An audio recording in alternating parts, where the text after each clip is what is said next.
Greenland, a vast country of ice, epic landscapes, and emptiness. It's an island 7 times the size of the UK, but home to the same number of people as live in Canterbury. It has a small economy, almost entirely based on fishing, and while it has its own government, it remains part of Denmark, 2,000 miles away. So it was quite a surprise when earlier this year, Donald Trump said he was interested in purchasing Greenland. Essentially, it's a large real estate deal. We're looking at it. It's not number one on the burner. So when Donald Trump announced he wanted to buy the world's largest island, most Greenlanders reacted with complete bemusement. What could possibly have attracted him to the place? Surely it wasn't the golfing opportunities. The US president might not have realised the capital city, Nuuk, already had a high-rise shopping centre. What do the customers think? Do you think Greenland should be for sale? No. It's a joke. That is just ridiculous. So if it's not the shopping or the golf, could the US president's interest have a deeper meaning? Greenland's rocks contain a wealth of minerals, from gold to uranium to numerous rare earth metals.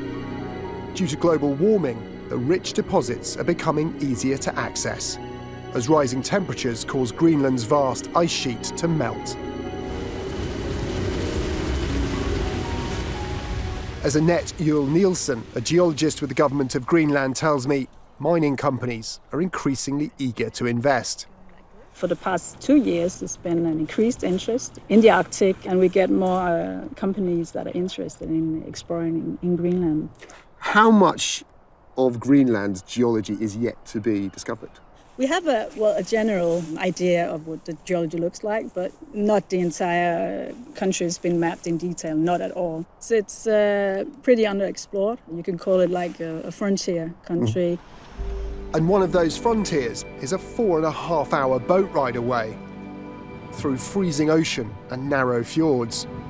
Nestled between the ice cap and the sea is a place called Apalutok, where Greenland's first ruby mine, a joint US-Greenlandic venture, opened in 2017. This area is thought to be one of the oldest coloured gemstone deposits worldwide.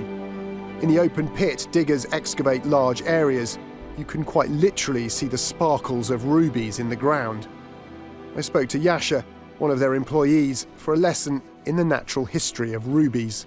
The rubies in this deposit, they were recently dated to 2.6, 2.7 billion years old. And yeah. And there would have been like high temperatures, high pressures? Very high temperatures, 700-800 degrees. They would have been buried upwards of 10 kilometres. And it's only that environment you get the kind of geology you need to make the corundum, which makes the ruby. Yes, exactly. So the result of all that time, high temperatures and pressures, and quite a lot of geological serendipity is this, a seam running through the rock containing rubies. I asked the owner, Peter Madsen, what gives Greenland rubies an edge on the global market. There are rubies found in other parts of the world. What is the advantage of a Greenland ruby? We know exactly where the ruby come from, so we can guarantee our customer that they can get the same color and type of stone for the next 10 years. Also, we have responsible mining here in Greenland, because today everybody is thinking about to buy responsible things. You are buying meat or fish or what you are buying.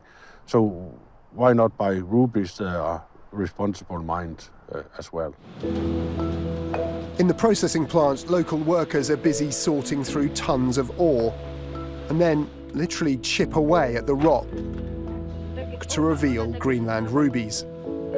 Getting at the rest of it, say vast oil and gas reserves, might have a far greater impact on the environment. And given the effects climate change is already having, environmental campaigners like Gitte Tittusen worry it's almost too late for Greenland. Change is here. It's not some in the future or in 100 years. It is here. It's happening. We have to be responsible for the Greenlandic nature and the Greenlandic people. I mean, we've seen in other countries how they've been mining for different minerals or metals or what have you, and it just ruined the country. And are you afraid that could happen in Greenland?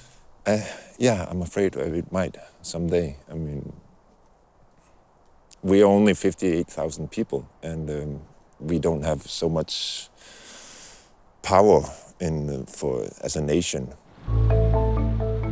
But with more and more companies eager to make use of the country's riches, what will it mean for people's way of life?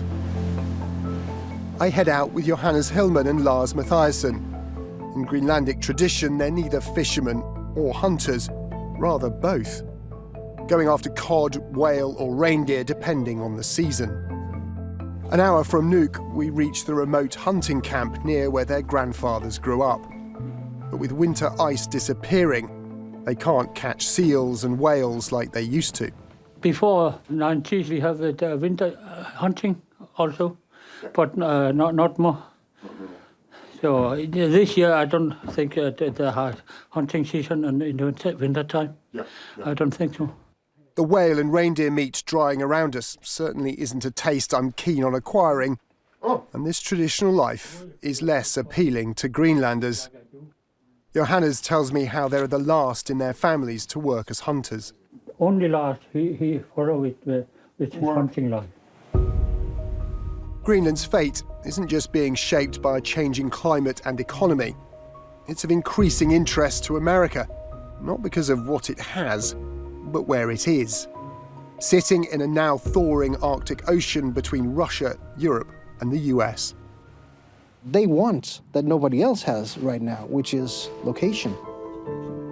Head of one of Greenland's leading pro-independence parties, Pelle Broberg, believes his country is better off moving away from Denmark and exploiting its strategic value to America. Donald Trump may not have been the best diplomat with regards to how he would approach Greenland, but he has certainly put Greenland on the worldwide map. People tend to be a little bit more careful of how they talk about Greenland. So Donald Trump's language may have been mocked, but the idea of closer ties to America certainly speaks to many in Greenland, considering the country's future.